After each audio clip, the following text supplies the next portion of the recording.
Uruguay se va a enfrentar a la selección peruana en casa y luego viajará a Chile por las fechas 17 y 18 de las eliminatorias, buscando ya definitivamente clasificar al Mundial de manera oficial. Y es por eso que hoy vamos a revisar rápidamente los convocados que tiene Marcelo Bielsa para esta doble fecha y también algunas bajas. ¡Vamos!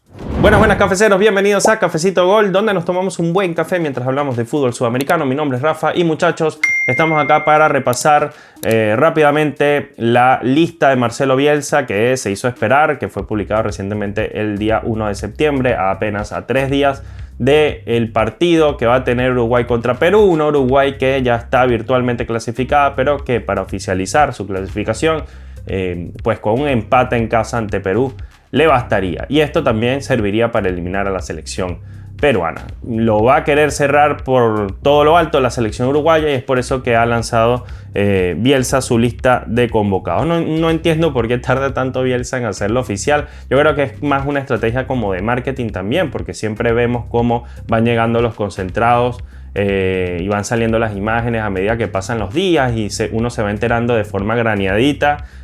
Pero la verdad no veo cuál es el misterio con esto, cosas de Bielsa y de su equipo. Supongo. Golero, Sergio Rochet del Inter de Porto Alegre, Santiago Mele Jr. de Barranquilla y Franco Israel de Torino.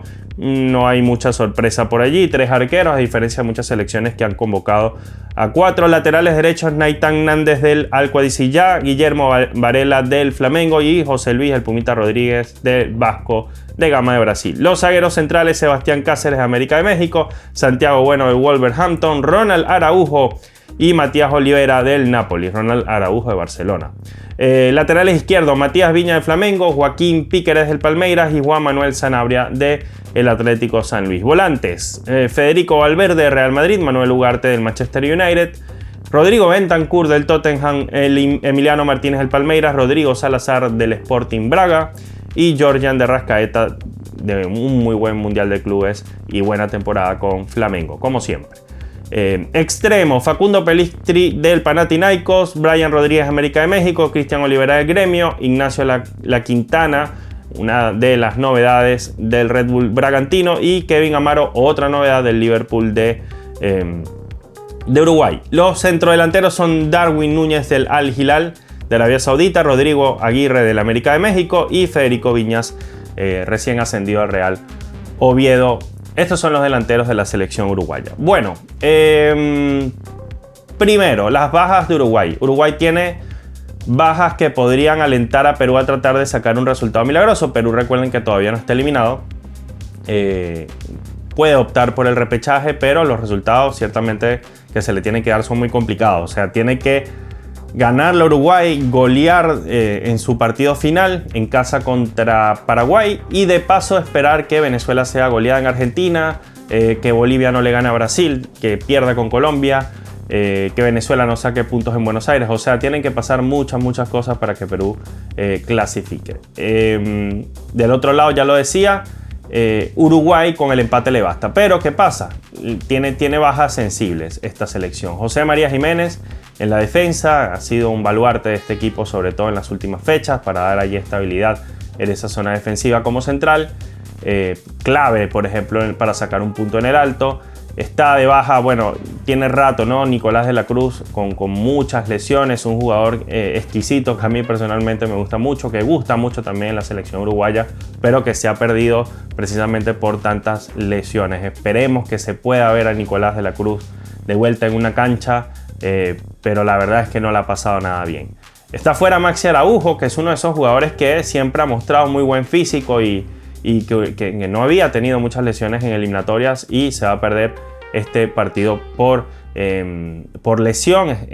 Además de eso, va a estar fuera Darwin Núñez, el delantero principal de esta selección, que bien se sabe que cuando Uruguay no tiene a Darwin lo sufre y muchísimo. Y esto por la suspensión. Recuerden el problema que hubo durante la Copa América en el partido contra la selección colombiana. Entonces son 4 bajas de peso, son 4 bajas muy sensibles que creo que sí tiene cómo suplirlas la selección uruguaya, pero si algo ha faltado en Uruguay en estas eliminatorias y por eso quizás no está más arriba en la tabla, es profundidad.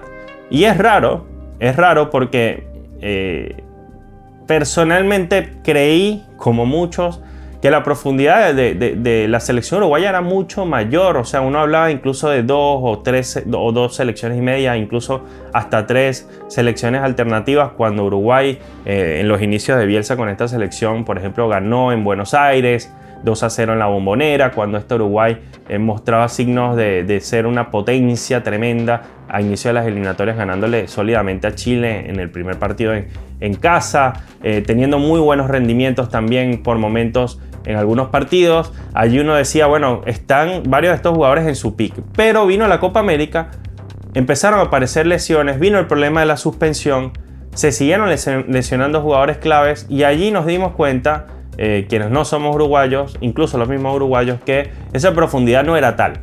Y esto es algo que he visto de manera reiterada en análisis, por ejemplo, de mi compa, de mi panita Pablo Martínez en su canal, PM Contenidos, de mi panita Santiago del Paredón, amigos uruguayos que se manejan muy bien con el tema selección, claramente está, y han dicho eso, que les preocupa la profundidad de la celeste, sobre todo porque para ser una selección de élite en este momento, aspirar a una Copa del Mundo, volver a pelear arriba los primeros 4 puestos de un mundial, llegar a semifinales nuevamente, etc., se requiere de profundidad en el plantel, y esa profundidad pues parece ser ficticia. Ahora uno revisa la nómina y tú dices, bueno, pero ¿cómo que falta profundidad si ves nombres como Valverde, como Bentancur, como Salazar, como Arrascaeta? Esto hablando del medio campo, de Ugarte también estamos hablando. O sea, son jugadores que tú dices tienes para escoger. El problema ha sido que los rendimientos de algunos jugadores en el sector de medio campo no ha sido el esperado. Muy criticado Federico Valverde a lo largo de la eliminatoria como participante del medio campo de selección uruguaya. Se dice que no juega igual que en el club. Claro, no está rodeado igual que en el club, pero está bien rodeado. Y tú dices, ¿cómo no rinde entonces? Está afectado por la forma en cómo plantea los partidos Bielsa. ¿Qué está pasando allí?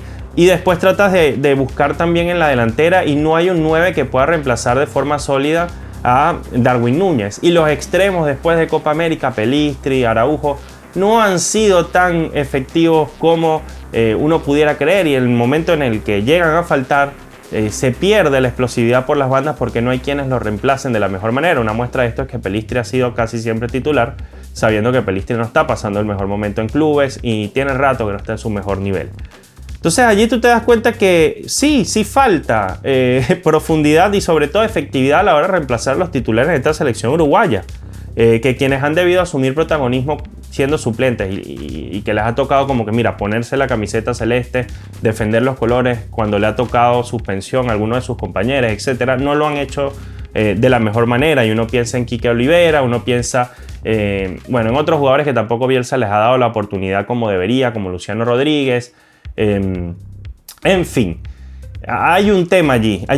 Y en defensa también ha habido muchas lesiones, entonces esa línea de 4 no se ha podido consolidar, y cuando parece que se consolida vuelve a haber una lesión, vuelve a haber un problema de suspensión por acumulación de tarjetas, y no parece un equipo hecho esta selección uruguaya. Cuesta bastante. A mí les puedo decir, y yo que trato acá en este canal, Cafecito Gol, las 10 selecciones sudamericanas, y que a lo largo de las eliminatorias he tenido que armar alineaciones, la que muchas veces me cuesta armar es la de Uruguay.